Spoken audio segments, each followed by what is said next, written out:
এই ঘোষণাপত্রটা যথেষ্ট মানে দায়সারা গোছের মনে হয়েছে একটা দুইটা পার্টিকুলার দলকে খুশি করবার একটা আকাঙ্ক্ষা এখানে ছিল, তাদের ডমিনেন্ট ন্যারেটিভকে সেখানে অন্তর্ভুক্ত করা এবং আওয়ামী যে ঐতিহাসিক মানে ইতিহাসের ভ্রষ্টাচার যেটা ছিল, যে ইতিহাসকে দিল্লির চোখ দিয়ে দেখার এবং একাত্তরকে ব্যাখ্যা করবার যে প্রয়াস,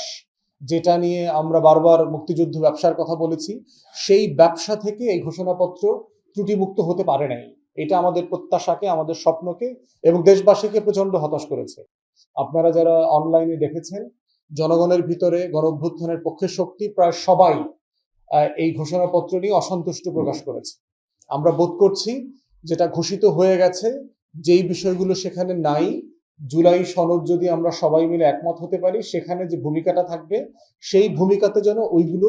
অ্যাড করা হয়, অন্তর্ভুক্ত করা হয়, তাহলে এটা কাভার করবার একটা সুযোগ থাকবে বলে আমরা মনে করি।